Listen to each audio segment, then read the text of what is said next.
Congratulations! If you're here because you've just signed a Contract F or sale agreement, it may be useful to know what the steps will be going forward.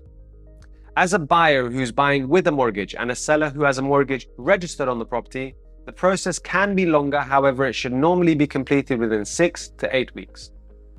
Generally speaking, a mortgage buyer is only able to purchase a property that is completed, however, there are a few exceptions.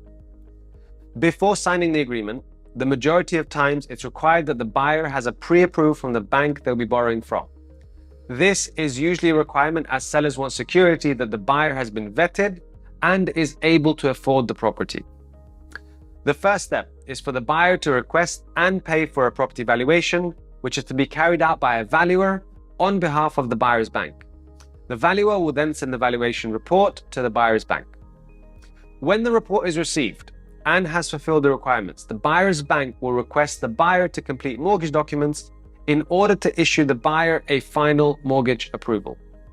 Now, during or before, depending on the process time of the bank, the seller should apply for and obtain an outstanding liability letter, which states how much of the loan is remaining to the seller's bank.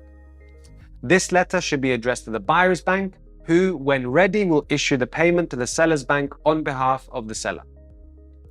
Once the buyer's bank has paid the loan of the seller as per the liability letter, the seller's bank will complete their own internal settlement process, which can take about a week to 10 days. The seller's bank will then issue clearance documents for the property, which contain the original title deed and clearance letters to land department, developer, and seller. The buyer's bank usually collects these documents and holds them till transfer as a form of security. Once clearance documents are ready, the seller will need to apply for and obtain a No Objection Certificate for selling. This can be obtained in two ways, either from the Dubai Rest application or directly from the developer, depending on the property. If obtaining from Dubai Rest, the seller will need to log into the application, click on Dashboard, select the property, and under Options of the property, select eNOC. The process is quite smooth and all you need to do is input the information required. Please note that the NOC will not be issued unless service charges have been paid and updated in the MOLAC system, which is from Land Department.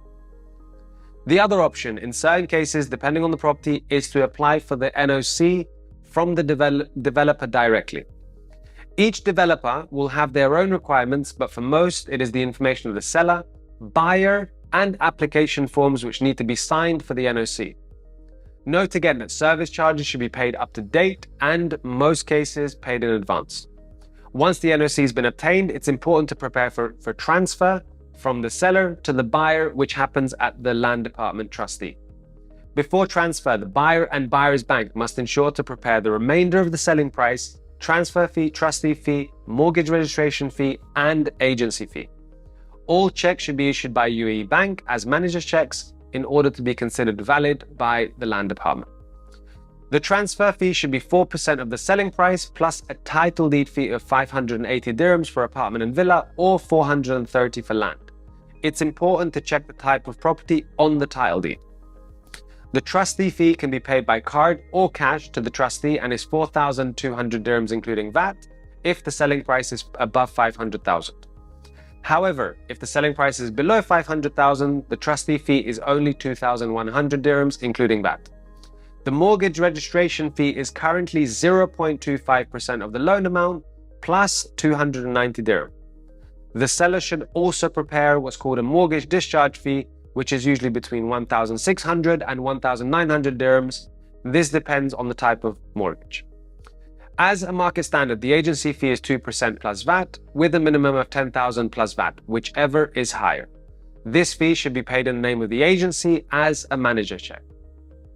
Once the payments have been prepared, the buyer's bank will schedule an appointment with both buyer and seller and agent at the trustee office. At this point, it's important to calculate any pro rata rent or service charge refunds that have been paid or received in advance by either party. It's important to note that this payment should also be done as a manager check. The buyer and seller should remember to bring with them all original documents such as passport, visa, Emirates ID, ownership documents, as well as clearance of utilities and any keys, access cards, or parking cards. The buyer's bank will bring the original clearance letters and deed to complete the transfer documents, as well as a mortgage contract for the buyer to sign in the presence of the trustee office.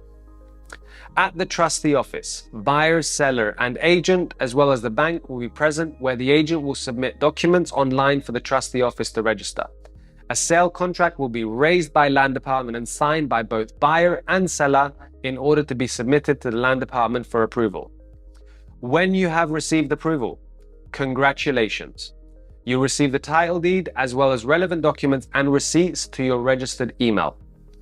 Once again, now you are the proud owner of the property, whether as a new home, rental property, or however you see fit. It's important to register your deed with deposit as an owner at this point, once you have the title deed, and potentially connect any utilities if you'll be living inside. Here's a handy tip. I advise any owner to download the Dubai Rest application from the App Store for any and all land department services. Thank you for taking the time to watch to the end of the video. I hope it's been informative. Smash the like button or subscribe if you want to see more. And feel free to put any comments in the comment section below. See you in the next one.